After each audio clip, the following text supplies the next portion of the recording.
O Grande Conflito, capítulo 19. A Esperança. Era após era, a obra de Deus apresenta semelhança notável em cada grande movimento religioso ou de reforma. Os princípios de como o Senhor lida com as pessoas são sempre os mesmos. Os movimentos importantes do presente encontram paralelo nos do passado, e a experiência da Igreja em eras anteriores traz lições para nosso tempo. Por meio de seu Espírito, Deus dirigiu seus servos na terra de maneira especial para fazer avançar a obra da salvação. Os seres humanos são instrumentos nas mãos de Deus. Ele dá a cada um uma luz suficiente para realizar a obra com a qual lhe incumbiu, mas ninguém nunca teve plena compreensão dos propósitos divinos na obra em seu tempo. Os representantes de Deus não entendem por completo todos os aspectos da mensagem que proclamam em seu nome. Nem mesmo os profetas entendiam plenamente as revelações que o Senhor lhes havia confiado. O sentido sempre foi revelado aos poucos, de era em era. Pedro diz acerca da salvação: foi a respeito dessa salvação que os profetas que falaram da graça destinada a vocês investigaram e examinaram, procurando saber para os quais apontava o Espírito de Cristo que neles estava, quando lhes predisse os sofrimentos de Cristo e as glórias que se seguiriam àqueles sofrimentos. A eles foi revelado que estavam ministrando não para si próprios, mas para vocês. 1 Pedro 1, versículo 10 a 12. Que lição para o povo de Deus na era cristã? Aqueles homens santos de Deus investigaram e examinaram as revelações que Deus concedeu para as gerações que ainda não haviam nascido. Que repreensão para a indiferença amante do mundo que se contenta com declarar que ninguém é capaz de compreender as profecias? Às vezes a mente dos servos de Deus fica tão cega pelas tradições e pelos falsos ensinos que eles só conseguem entender parcialmente as coisas reveladas em sua palavra. Mesmo quando o Salvador estava com os discípulos, estes acreditavam no conceito popular de que o Messias seria um príncipe terreno que exaltaria Israel e o transformaria em um império universal. Não conseguiam compreender as palavras de Cristo que prediziam seu sofrimento e sua morte. O tempo é chegado. Cristo tinha enviado os discípulos com a seguinte mensagem: o tempo é chegado, dizia ele. O reino de Deus está próximo. Arrependam-se e creiam nas boas novas. Marcos, capítulo 1, verso 15. Essas mensagens estavam baseadas na profecia de Daniel 9. As 69 semanas se estenderiam até o ungido, o líder, e os discípulos aguardavam com expectativa a fundação do reino do Messias em Jerusalém para o governo sobre o mundo inteiro. Eles pregavam a mensagem que Jesus lhes havia concedido, embora não compreendessem seu significado. Embora na proclamação deles estivesse baseada em Daniel 9:25, não viam no versículo seguinte que o ungido seria morto. Fixaram o coração na glória de um império terreno, e isso cegou seu entendimento. No exato momento em que esperavam ver seu Senhor subir ao trono de Davi, eles testemunharam sua prisão, seus açoites, sua zombaria, condenação e crucifixão. Que desespero e angústia oprimiam o coração daqueles discípulos. Cristo havia chegado no exato momento predito. Cada detalhe das Escrituras tinha se cumprido. A palavra e o Espírito de Deus confirmaram a confissão divina de seu Filho. Ainda assim, a mente dos discípulos foi obscurecida pela dúvida. Se Jesus realmente havia sido o Messias verdadeiro, por que eles afundaram em tamanho luto e desapontamento? Essa foi a pergunta que torturou a alma dos discípulos durante as horas sem esperança daquele sábado entre a morte e a ressurreição. Entretanto, Deus não os abandonara. Embora eu esteja morando nas trevas, o Senhor será a minha luz. Ele me fará sair para a luz, contemplarei a sua justiça. Miqueias 7, 8 e 9. A luz raia nas trevas para o íntegro, para quem é misericordioso, compassivo e justo. Salmo 112, versículo 4. Transformarei as trevas em luz diante deles e tornarei retos os lugares acidentados.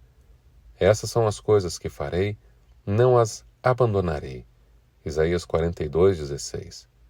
A proclamação feita pelos discípulos estava correta. O tempo é chegado. O reino de Deus está próximo. Marcos 1:15. Quando o tempo terminou, as 69 semanas que se estenderiam até o Messias, o ungido, Cristo havia recebido a unção do Espírito após ser batizado por João. O reino de Deus não era um império terreno, como os discípulos haviam sido ensinados a crer.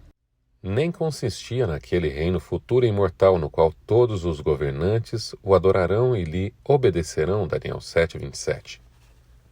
A expressão reino de Deus se refere tanto ao reino da graça quanto ao reino da glória. O apóstolo diz: assim aproximemo-nos do trono da graça com toda a confiança a fim de recebermos misericórdia e encontrarmos graça. Hebreus 4:16. A existência de um trono subentende a existência de um reino. Cristo usa a expressão reino dos céus para designar a obra da graça no coração humano. Assim, o trono da glória representa o reino da glória. Esse reino ainda é futuro, só será fundado após a segunda vinda de Cristo. Quando o Salvador entregou a própria vida e clamou: está consumado, João 19:30, confirmou a promessa de salvação feita ao casal pecador no Éden. O reino da graça que existira até então pela promessa de Deus foi fundado. Assim, a morte de Cristo, o acontecimento que os discípulos enxergavam como a destruição da esperança deles, na verdade estava garantindo essa esperança para sempre. Embora tenha ocasionado um desapontamento cruel, foi a prova de que sua crença estava correta. O evento que os encheu de desespero abriu a porta da esperança para todos os fiéis de Deus em todas as eras. Misturado ao ouro puro do amor dos discípulos por Jesus, se encontrava o metal barato das ambições egoístas. A atenção deles estava fixada no trono, na coroa e na glória. O orgulho em seu coração e a sede por glória mundanas impediram que entendessem as palavras do Salvador, que lhes revelava a natureza verdadeira de seu reino e apontava para sua morte. Esses erros resultaram na provação que Deus permitiu para corrigi-los. O Senhor confiaria aos discípulos o evangelho glorioso de seu Cristo ressurreto. A fim de prepará-los para essa obra, permitiu essa experiência que pareceu tão amarga. Após a ressurreição, Jesus apareceu aos discípulos no caminho de Emaús e explicou-lhes o que constava a respeito dele em todas as Escrituras. Lucas 24:27. Queria alicerçar a fé deles na palavra profética confirmada, 2 Pedro 1:19. Não só por meio de seu testemunho pessoal, mas também pelas profecias do Antigo Testamento. E como primeiro passo para lhes dar esse conhecimento, Jesus direcionou a atenção dos discípulos para Moisés e todos os profetas do Antigo Testamento. Do desespero à certeza. De uma maneira mais completa do que nunca, os discípulos acharam aquele sobre quem Moisés escreveu na lei, a respeito de quem os profetas também escreveram. João 1:45. Certeza e fé límpida substituíram a incerteza e o desespero. Passaram pela provação mais profunda possível para eles e viram como a palavra de Deus havia se cumprido de maneira triunfante. Depois disso, o que poderia abalar sua fé? Em sua mais profunda tristeza foram firmemente encorajados e encontraram uma esperança que era como a âncora da alma, firme e segura. Hebreus 6:18 e 19. O Senhor diz: o meu povo jamais será envergonhado. Joel 2:26. O choro pode persistir uma noite, mas de manhã irrompe a alegria. Salmo 30, verso 5. No dia da ressurreição, esses discípulos encontraram o Salvador e o coração deles ardeu enquanto ouviam suas palavras. Antes de sua ascensão, Jesus os instruiu: vão pelo mundo todo e preguem o Evangelho a todas as pessoas. Marcos 16:15. Acrescentando: e eu estarei sempre com vocês. Mateus 28:20. No dia do Pentecostes, o Consolador prometido veio, e o coração dos fiéis vibrou com a presença vívida do Senhor que havia ascendido ao céu. O desapontamento.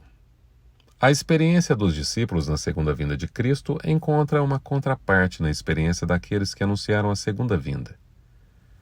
Assim como os discípulos pregaram, o tempo é chegado, o reino de Deus está próximo, Miller e seus companheiros proclamaram que o último período profético da Bíblia estava prestes a terminar, que o juízo logo aconteceria e que o reino eterno seria fundado depressa. A pregação dos discípulos acerca do tempo era baseada nas 70 semanas de Daniel 9. A mensagem que Miller e seus companheiros proclamavam anunciava o fim das 2.300 tardes e manhãs de Daniel 8:14, das quais as 70 semanas faziam parte. A pregação de ambas era baseada em uma parte diferente do mesmo período profético. Assim como os primeiros discípulos, Guilherme Miller e seus companheiros não entendiam totalmente a mensagem que transmitiam. Erros profundamente enraizados na igreja impediram que interpretassem de forma correta os aspectos importantes da profecia. Por isso, embora anunciassem a mensagem que Deus os havia confiado, por não compreenderem todo o seu significado, sofreram um desapontamento. Miller adotou o ponto de vista muito disseminado de que a terra é o santuário, e acreditava que a purificação do santuário representava a purificação da terra pelo fogo quando Jesus voltasse. Logo concluiu, o fim das 2.300 tardes e manhãs revelaria o tempo do segundo advento. A purificação do santuário era o último rito que o sumo sacerdote realizava no ciclo anual de adoração. Consistia na obra de fechamento da expiação, a retirada ou afastamento dos pecados de Israel. Ilustrava de antemão a obra final do sumo sacerdote no céu, removendo ou apagando os pecados de seu povo, os quais estão registrados nos livros celestiais. Esse serviço envolve investigação, uma obra de juízo, e ocorre logo antes da vinda de Cristo nas nuvens do céu. Pois, quando ele vier, todos os casos já estarão decididos. Eis que venho, em breve minha recompensa está comigo, e eu retribuirei a cada um, de acordo com o que fez. Apocalipse 22:12. Essa é a obra de juízo que a primeira mensagem angélica do Apocalipse 14 anuncia. Temam a Deus e o glorifiquem, pois chegou a hora do seu juízo. Aqueles que proclamam essa advertência deram a mensagem correta no tempo certo. Assim como os discípulos estavam equivocados quanto ao reino que seria fundado ao fim das 70 semanas, os adventistas erraram quanto ao acontecimento que ocorreria ao fim das 2.300 tardes e manhãs. Nos dois casos, erros populares cegaram a mente à verdade. Ambos os grupos cumpriram a vontade de Deus ao entregar a mensagem que ele havia concedido, e ambos sofreram um desapontamento por não compreenderem totalmente a mensagem. No entanto, o Senhor cumpriu sua vontade ao permitir que a advertência do juízo fosse proferida dessa maneira. Em seu plano, a mensagem seria uma prova para purificar a igreja. Os corações estavam fixados neste mundo ou em Cristo e no céu? Estavam prontos para se afastar de suas ambições mundanas e receber com alegria o advento do seu Senhor? O desapontamento também provaria o coração daqueles que afirmavam ter aceitado a advertência. Abririam mão apressadamente de sua experiência e deixariam de lado a confiança na palavra de Deus quando fossem chamados a suportar o escárnio do mundo e o teste da tardância e do desapontamento? Por não terem entendido de imediato o agir de Deus, rejeitariam as verdades que o testemunho claro de sua palavra sustentava? Essa prova lhes ensinaria o perigo de aceitar interpretações humanas. Em lugar de fazer da Bíblia a própria intérprete, levaria os filhos da fé a um estudo mais minucioso da palavra, a examinar os fundamentos de sua fé com mais cautela e a rejeitar tudo que não estivesse baseado nas Escrituras, por mais aceito que fosse pelo mundo cristão. As coisas que pareciam escuras na hora da prova depois se tornariam claras. A despeito do sofrimento que resultou de seus erros, eles aprenderiam por meio de uma abençoada experiência que o Senhor é cheio de compaixão e misericórdia. Tiago 5, versículo 11. E todos os seus caminhos são amor e fidelidade para com os que cumprem os preceitos da sua aliança. Salmo 25, verso 10. O fim do capítulo 19 do Grande Conflito.